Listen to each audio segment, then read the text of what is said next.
no surprise why Morgan and I are here talking about the game. It's just great lovers of Ratchet and Clank.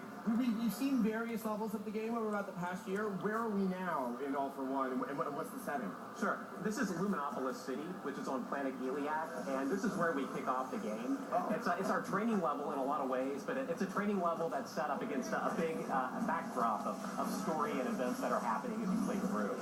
And so Ratchet has traditionally been this single-player experience where you are, going through the story by yourself. How do you translate that into a co-op experience? Right. We wanted to make a game that simply let you play Ratchet and Clank together for a long time. And, we sat down at our first brainstorming session for All for One, and we knew we had an idea when we left the session with more ideas than we could possibly execute.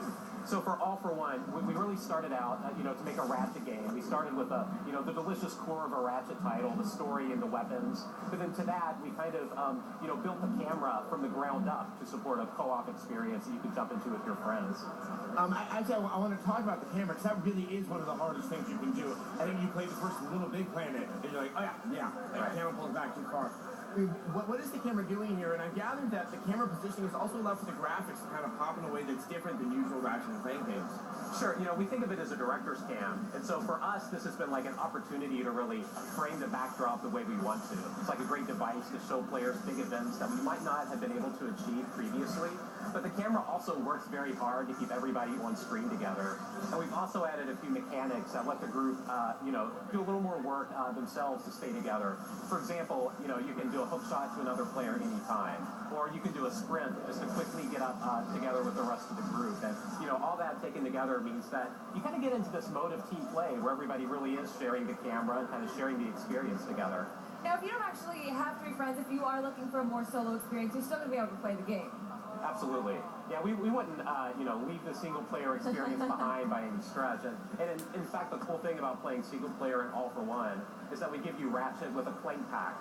So Clank is going to ride, in the classic Ratchet style on your back most of the time. But when you're in combat or when you need help, he jumps off and, dynamically moves to help you. And that's what we've tried for, like an AI that really is there to help you, that you want to play through the game with, instead of an AI that's getting in the way too much. Obviously, caring is sharing, and there's no I in team. But Dr. Nefarious is there, and right. Quark's an idiot who only cares about himself. Sure. I mean, obviously you do have to work together in some cases, but there are ways that you want to try to just benefit yourself in the course of the game. Yes, absolutely. We think of it as reward yourself while you're working together.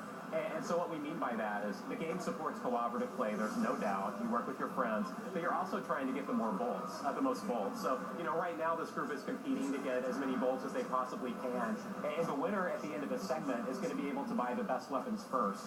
So that leads to bragging rights. I've got a rocket launcher. You guys have nothing but blasters. So you get to be the cool person on the team for a while, and you also get to be the envy of your friends. Okay, so weapons are, of course, always been a huge part of the Ratchet series, and we're going to have some crazy weapons this time, too. Of course, yes. We love thinking of weapon ideas. We spend a lot of time doing this, probably an unusual amount of time, but it's fun for us. We've got the Critter Strike, which we're throwing at E3, kind of tapping into our long tradition of weapons that let you change things into other things. So this time you can change enemies into a T-Rex or a pig or a sheep. We really kind of open it up this time around. A T-Rex or a pig. That's a nice fast. Depending on how you want to play, right? T-Rex is so dangerous. I don't think that's a good idea. When you say that you can buy weapons, I mean, so obviously people can mix and match their arsenal. Not everyone's really on the same playing field all the time. That's right. We really support a couple different play styles. You can elect to upgrade the same weapon along with the rest of your team if you all coordinate and buy the same thing. And with that, when you target the same enemy with that weapon, you get a giant co-op overload effect that increases the power of the weapon you're using.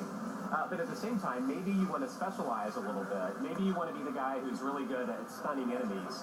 And so you can upgrade that weapon and kind of specialize on the team, hold enemies in place while the rest of your friends pile it on, with the rest of their arsenal. So, yeah. All right. When is it coming out? It's coming out October 18th. Yay! Yay!